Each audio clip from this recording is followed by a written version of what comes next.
Hello everyone. Assalamu alaikum. Mayam live kasi talle net pa may kana gumbay ko gi ngalagam na ko gi meitei saba aduga thabuk nai ko gi somda babaji ji kangu gi to ko sising ji ko wari su makata na hunnaning de do clear salam di piramge mayam da sengna social gi kai gi mayam si da changa kai yam haining da bane do mit na yam yawa yam saram mi ma wa saram mi mayam do RSS ko tin hero ne do RSS ko mari laina de na ka akoi ki halakhi ne mayam do irei cha sing do ado short oina mayam do phone khara tham ge hojiki akoi gi yunam basanta hari banu pa se ko si imnam basanta hari banu pa se masi ki clear salama I ki do ge mayam do mana akoi gi magi post da akoi iri ba si do ko RSS ka masih RSS ki misu masih koi kayo mala mai si de si karino convener national convener RSS Pivar Delhi point di som di lai si de hybrid ni pura hybrid si koi ke kelge advisor ji di pura hybrid ora me som di kapak pani mai ji ma kapan te mai koi mai te chilinau sing da kem pan ber som si mangon da dung ang bi si ko masi koi gi nam basanta ha mai te ji mai te gi ming da somge hybrid ni man ka hybrid ni ka mix ni mixture ni se maring marang na ba mathong marong khang da ba mi ni se ado mana hairi ni sharia law of Islamic law or fanatic activists of Hindu or any activist followers will be banned in Bharat, then only we can make grow the beautiful Bharat like many flowers in the gardens. Ya pa ye asomda khoi RSS na haiba singdu ne one nation one religion o hen ge damni haiba gi mawom da khoi India sida other communities me am khangi ko minorities na khangi adagi Christian naw na khangi adagi atop lairi ba khoi gi Hindu na taba tai sing sin loi khangi ko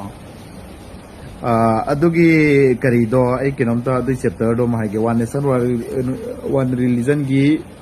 isagi kok tagi brain the was story RSS ki do impossible never ever the world da civil war thokadaba aduga India haib lebak se sigi friend circle da leiriba munna khangadaba mana Bangladesh oisano China oisano Myanmar oisano Nepal oisano Sri Lanka oisano Pakistan oisano sigi singse loina anti dusmani nga tani leirisi ado India manungi political India manungi kaisi so pura tharak jala gani huji BJP government lai risi koi gi bahut chor gaddi sor na huji tawri dana bahut huran bagi lo sabak phagai dana Rahul Gandhi ji na sidai koi BJP gi koi su mayam tin nei ko union minister da kari da mayam lai je koi khangna chana ba koi su dum khara lai je BJP ga phawa mayam lai adogi mayam sing se lai sing se ikai phiruk khum ma gani huji lai je moi manung dagi huji nupi yam na su ji ga BJP manung da leram ba masu ne thola ga ji kai ke no mayam nga lo thadora khini sum ba chatom hoi khang ba Quran ba gi lai nga du ga na koi na fu sapu da sen ba Quran la ga bot ka ki ba amadi koi gi India si makhoi ka ki sangvidan thugai ba India gi law democracy gi law koi gi baba Ambedkar ji ne thamam ba sangvidan la si thugai raga koi sangvidan thugai grab ne koi sangvidan leitrab ne maram the election commission of India is corruption to gan te makoi ji asum bakhak to ngai leiri ne moi the opposition gi su ruling gi su ado si gi pot si yauna ra ne aduna akoi gi hybrid adagi kapak podo som Manipur ka thok pirano irang yam thoe aduna ai ngasi warning ni nangonda mase koi nusi chana le mina si oja kedoruni no musiratab ni maduda Hindu gi adu gi si gi na tawdana Quran hadith na tawdana adu sarok Manipur gi pari Manipur gi history puya gumba Manipur gi historical loiba khoi gi nakhoi ahal loira nakhoi khoi da tambi bi aba historical loiba khoi da thamam da ba Manipur si da pangan ga maitai ga kari thoknai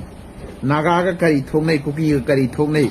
all communities indigenous kadam daw ni hingmin nani haibasa masi gi braille loina sara sandopio nungsa khoi gi aina mamang da su hai kre na khoi sing ji hybrid mapal da gi mixture mapal gi maring marang na ning na maitai gi loba thabuk na song gi ba ji gi kangu ne ya na ngai gi adu ji du su karam ba no har kan dai khoi gi kwai da gi India da sathi raba masa ka ki dharma bo lehen gadam ni haiba gi khalliba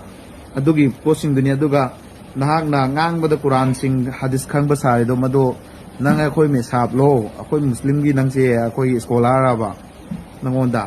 nang na kai khangdoi no ba ado mi gi nei na na sa gi dom ta nei na ko manipur da punsan na bo no mai tei ma sel li koi pundri ba se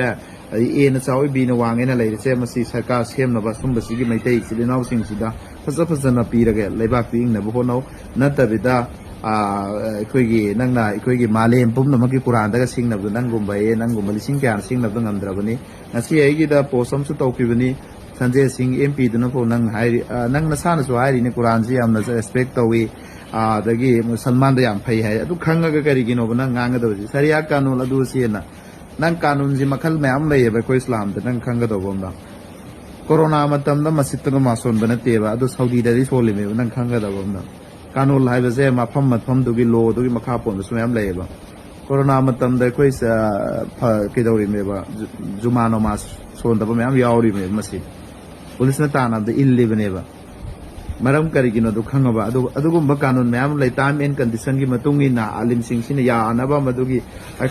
Islam सोक्तनब सूबी ma'am मसाइल ma'am लेरी मधु नंगना थो start होइबे यारोइको मधु हाइरगा इतेंटकना स्वाइद लोसनजगे अदुना eco इचिलेना अतैसिंग माहोइगी video से react तौदना अदगे अमम तौबसि टोकपिरो मोइ अंगावबनि मोइ hybrid नि मोइ Somde mixer नि मेते सेंग बनते मोइजिको कापने सोमदे हाइब्रिड कापने मोइ अदुना हाइब्रिड सिंगसिना ngang मिक्सर सिंगसिना ngang प्रमोट सिंग दु कीदना मा कमेलम इकिमि कीदना वीडियो कक्रेदनि कीबताबनि अरान बाहेरदि अदगी केकेलगी एडवाइजर थोलखीद्रेदना थोलोय मागी कैरेक्टर माई लूस ओइबा मैम फाराबनेना हौजे अमुक केकेलगी एडवाइजर साहब ना RSS की थबक तो दुम तौजो अदो मणिपुर दे RSS की थबक तौबिरकनु प्लीज अखोगी मैतैगा पांगन नुंसीना लेरिसे मसी खुरुम आई खुद लोल हाइरी मसी नुंसीना जे थादलोइजी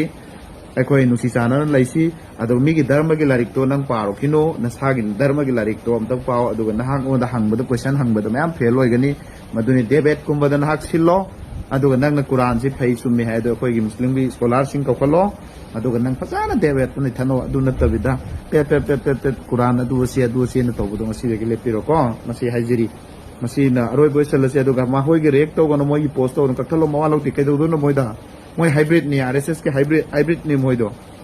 मोइगुम हाइब्रिड नाइ कोई ngang लेबाक तो चपे आमते को ngrang तो कोई मेंग फाले मेले ना हरिदुनि कोई इंडिजिनस पीपल ने सरकार ने यारा ले दिदा मसिदा पे ngang पे खरा ngang मुद मानरु नो